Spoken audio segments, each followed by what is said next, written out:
Well, today is Family Day, so I wanted to give a message specifically to the younger members of the audience today.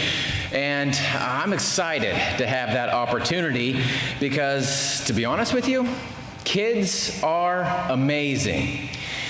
I used to be a kid. I highly recommend it. For all those babies out there listening intently, I got to tell you, the next decade or so is going to be one of the best. Now, there are many qualities that you children have that we as adults wish we still had. Now, let me give you an example about this, because I'm sorry to say that I'm 40 years old, and it's been at least 25 years, maybe even a little bit longer, since I've been on an actual treasure hunt.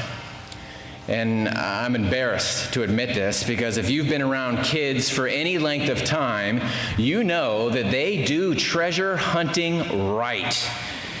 The single-mindedness, the creativity, the enthusiasm, the pirate-based nicknames, you name it, kids just get it. And it's a shame that we as silly adults don't take the time to do this more often.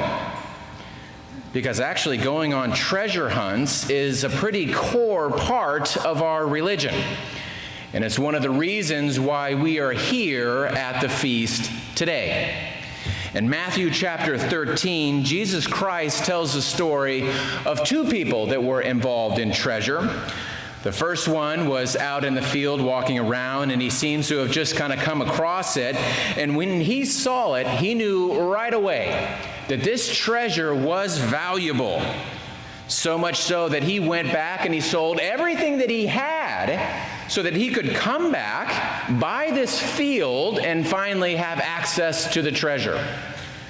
The second person was similar, but they were out actually looking for treasure. They were hunting after great pearls, trying to find the best one that they could. And when out of nowhere, they find a piece, this pearl of great price that was so beautiful, so wonderful, that they knew, I have to have that. And they go and they do the same thing. They sell everything that they have so that they could come back, buy that treasure, because they knew this is the one. This is what I have been searching for. This is the most precious and the most valuable treasure out there. And Jesus Christ, he used those examples to show us that the kingdom of God, exactly what we're here at the Feast of Tabernacles thinking about, that the kingdom of God is so wonderful, such a wonderful treasure, that it's worth everything we have to get it. Now, I don't think that Jesus Christ meant that we had to literally sell everything that we have, like our house, our clothes, our food, our dog, all of that. But what I do think that he meant is that everything else, literally everything else, is less important than the kingdom of God.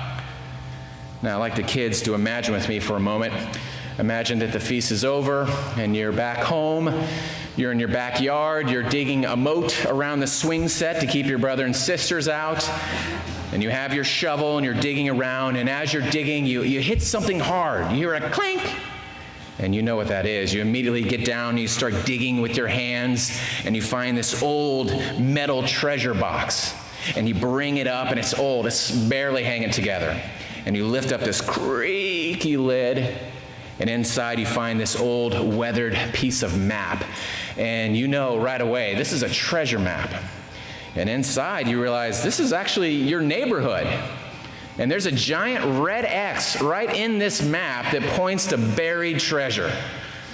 Now, if this happened to you, what would you do? Would you grab your family and immediately head off on an adventure?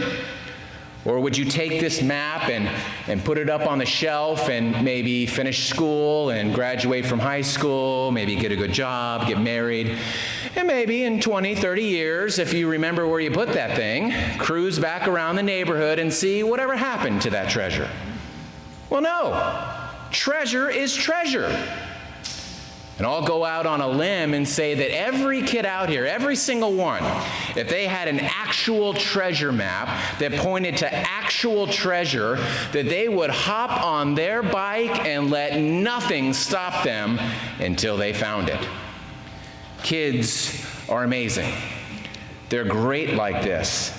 And it's one of the reasons I think that Jesus Christ went out of his way in examples like in Matthew 19, where he said, pay attention to kids. Pay attention to them. There's something about the way that they think, something that we as adults have to continually recapture as we get older. Some characteristic that they have that seems to get lost along the way as we level up in life and we get swallowed up in jobs and schedules and responsibilities and bills and all the rest. Well, as we said, kids are amazing. The resiliency, the innocence, the ability to direct their entire focus, their limitless energy, and pour it into a task or an adventure that is important to them. Now, sometimes as an adult, we know that there's treasure out there, but it's a big ocean. Or we know that there's treasure just buried over there, but it's going to take a pretty big hole. And we're tired, and we have to work in the morning. And, this week is not great. Maybe next week, but this week is a disaster. Well, unfortunately, I'm no longer a kid, and I know that feeling because I feel it too. But that is why we are here. That is the joy, the wonder, the urgency that we seek to rekindle together as we seek after the treasure that God has promised us. To light another fire and to re-energize our passion for the kingdom of God, the treasure that is above all things. And if we've forgotten how to do this, or if we need maybe a little bit of encouragement to stir up the fire within us, I'd like to suggest that we let our children help us a little bit. I've heard they make pretty good pirates, and if there is treasure to be had, they will get it. After services today, I invite all children, ages 12 and younger, to join me up at the front here, me and my helpers, because we're going to take the words of Jesus Christ quite literally today, and we're going to go on a treasure hunt, because there is treasure buried in this hall, and we will find it. For the rest of us, watch these little examples within our spiritual family closely, and let that excitement and the joy rub off on each and every one of us here. On Family Day, let's let the children teach the adults a little bit. There is a reason why God works with families, brings families together, has congregation with people of all ages together. There is a reason why the New Living Translation recorded Jesus Christ saying in Matthew chapter 19, verse 24, Matthew chapter 19, verse 24, he said, "Let the children come to me. Don't stop them. For the kingdom of heaven belongs to those who are like these little children."